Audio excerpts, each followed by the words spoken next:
Mm.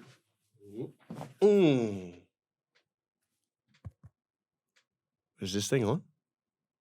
Today, we're talking audio.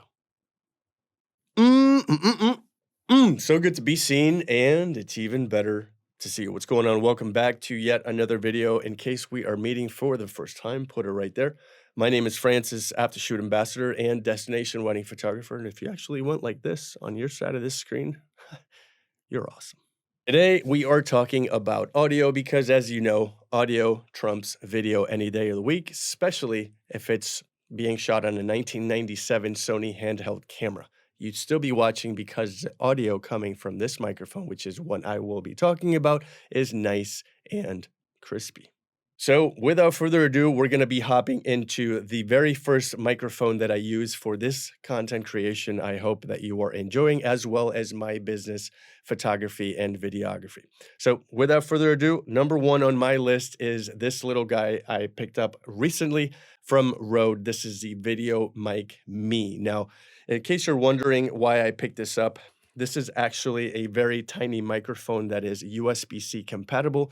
This is, I believe, the second improved iteration from the VideoMic Me series, because the first one was, as you might or may not know, Lightning port accessible. This is, again, USB-C and connects right into my iPhone 15 Pro Max. Now, the reason why I picked up this microphone, which, by the way, comes with this little cute dead cat, is because I sometimes want to get something off my chest and I want to create some short form content that is easily digestible. And instead of going into this studio and figuring out what rig I'm going to use, which, by the way, is the Canon R6 Mark II with the 15-35, which is recording me right now, I use my front facing camera on my phone.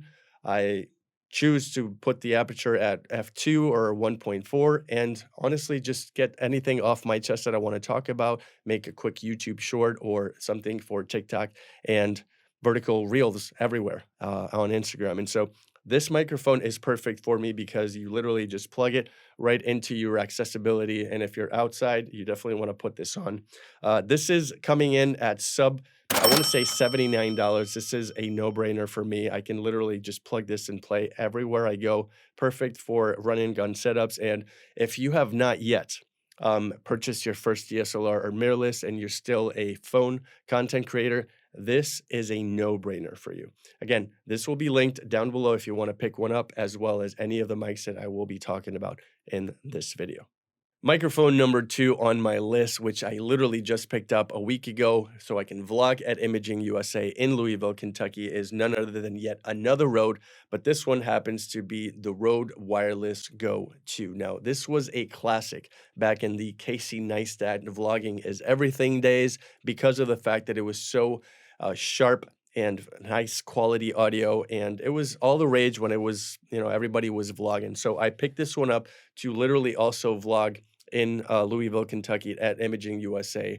I spent, I want to say $99. I think you can buy it for less than $100. Comes with a little pop filter, as you can see. This is like the tiniest thing ever. I love it. The first version was actually a little bit longer. It died on me. I actually have it somewhere around here, but this one was a no-brainer because this is going to be my vlogging microphone from now on. Not that I do a whole lot of vlogging, but whenever I'm out and about and I want to document some behind the scenes footage, this is definitely the microphone that I am going to reach for moving forward.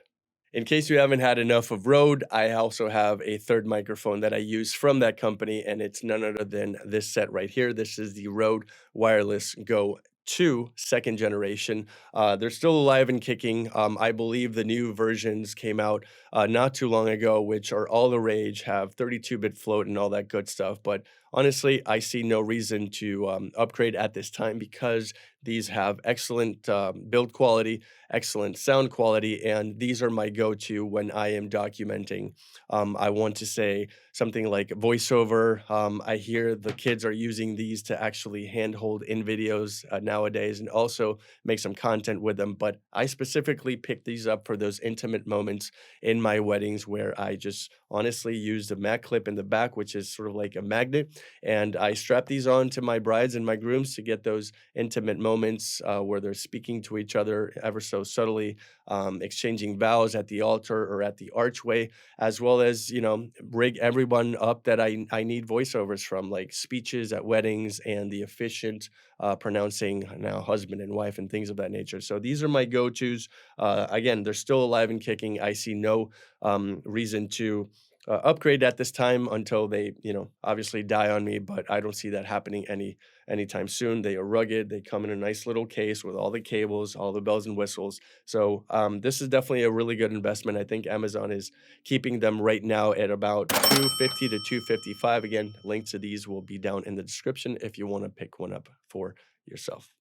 And last but not least, my go-to microphone right here in this scenario is none other than the Sennheiser MKE 600. Now, this is my go-to microphone for content creation here at the office/studio because the fidelity is unlike anything I have ever heard. I happen to have this low sort of baritone voice, and I have yet to stumble across a microphone that captures my voice and sort of heightens it to the point where I honestly like the sound of my voice a lot better than any other microphone, especially the Rode. Now, I'm not saying these Rodes are bad quality because they're not. They're rugged and they bring out the best in people's voices, but when it comes to my own personal low voice, I think it accentuates it a little bit more.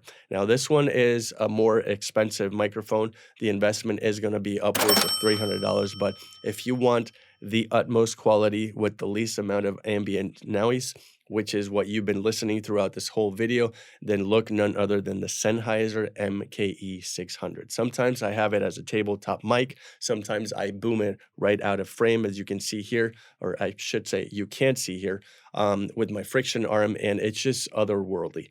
Sometimes you've seen me in the past videos just hand holding it like this because I want to make sure I bring it up to my face and totally enhance the audio experience. So these are it. This is it. This is what I got for you today. These are the 4 mics that I use for my content creator. Again, the VideoMic Me for run and gun setups on iPhones or Galaxies.